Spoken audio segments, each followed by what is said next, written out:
In late 1941, the war in the Pacific was just heating up, and Allied forces were confident in their air power. Their planes patrolled the vast ocean, and their pilots considered themselves masters of the sky. No one could have imagined that their confidence would soon be shaken. Everything changed when a new enemy appeared on the horizon, the mysterious and deadly Zero. From the chaos and fire of Pearl Harbor emerged the Mitsubishi A6M Zero, a fighter that was not only fast and maneuverable but also had an incredible flight range. Its appearance was a real shock to the whole world. Allied pilots quickly gave it a nickname, the Ghost, the Silver Phantom. Before World War II, the skies over Europe and the world were filling up with new, more advanced war machines.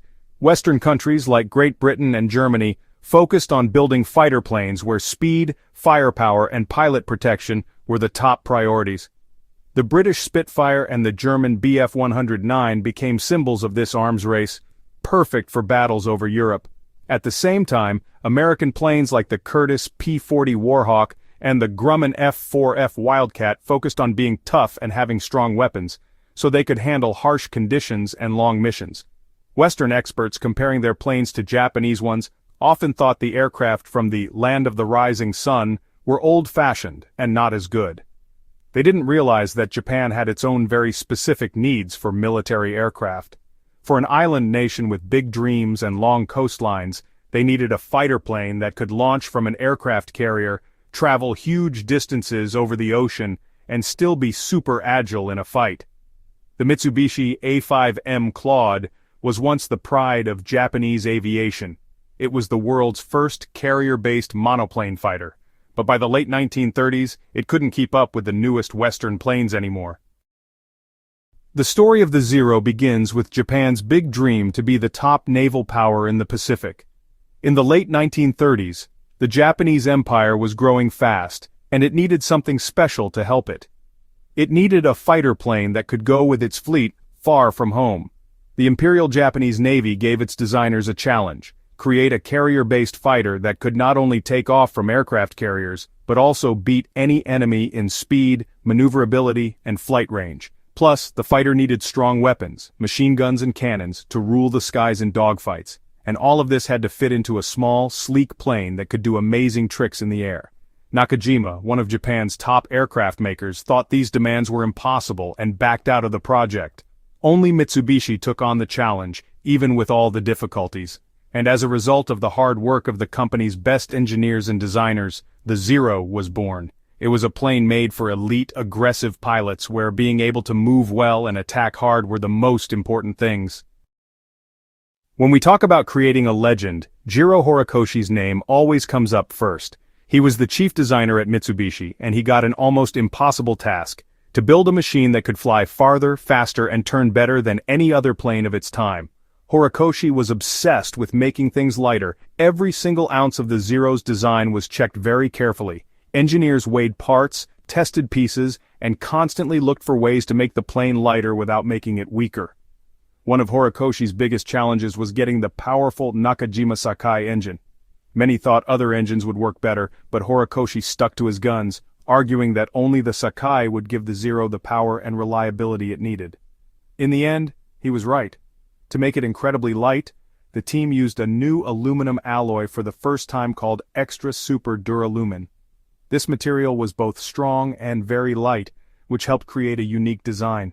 The Zero's body was made using a monocoque design. The body was one solid piece, which saved weight and made it stronger. But this design also made it much harder to fix in everyday situations. They paid special attention to how the air flowed around the plane. Hidden rivets and the teardrop-shaped cockpit canopy made sure there was very little air resistance. This also gave the pilot a great view, which was a big help in air combat. But everything comes at a price.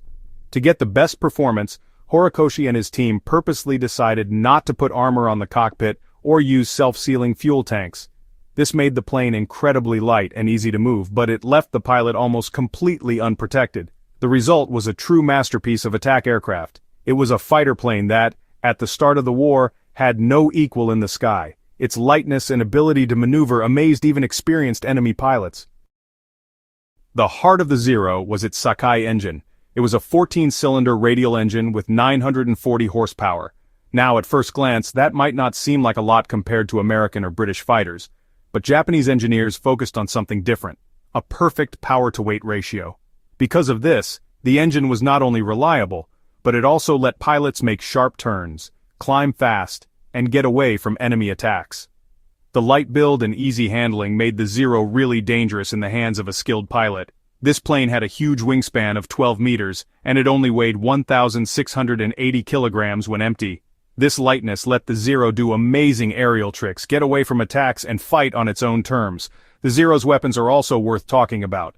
It had two 7mm machine guns and two 20mm cannons in its wings. This mix let it attack both air and ground targets, making it good for many types of fights. Against the Allies' lightly armored planes, it was a truly destructive weapon. But the most amazing thing about the Zero was how far it could fly. With its internal fuel tanks, it could go over 2,000 kilometers, and with an extra tank, it could go up to 3,100 kilometers. For its time, this was a huge step forward. Japanese pilots could fly long missions without needing to refuel, which gave them a big advantage and let them do things where the Allies didn't expect them. The Zero's ability to turn quickly and fly far shaped the first 6 months of the war in the Pacific.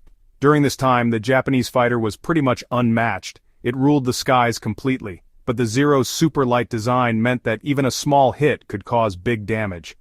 Sometimes just one bullet was enough to take it out. This was its main weakness. This was the Zero's double-edged sword. It was like a sharp blade, deadly but very fragile. The legendary Zero made its first appearance in combat over China in 1940. It was then, while escorting Japanese bombers over Chongqing, that this fighter first showed what it could do in a real fight. This event started a new age of air battles because before the Zero, no plane could boast such amazing maneuverability and flight range.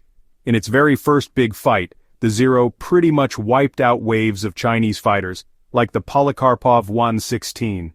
Japanese pilots shot down their enemies with surprising ease and didn't lose any planes, which immediately showed how much better the new machine was in the air. These successes didn't go unnoticed. American military advisor Claire Chennault, who watched the battles, was amazed by what the Zero could do. He quickly sent reports to Washington, warning about a dangerous enemy that could change who was in charge in the air, but his warnings were ignored by the American commanders. Back then, many thought that Japanese planes couldn't create anything truly dangerous for Western aircraft. Meanwhile, the fighting in China gave Japanese pilots not only valuable experience, but also confidence.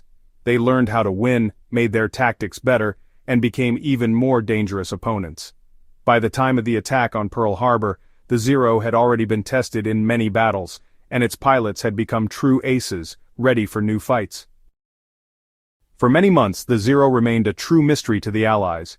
No pilot had ever seen this plane up close, and all they knew about it was how deadly it was in battle.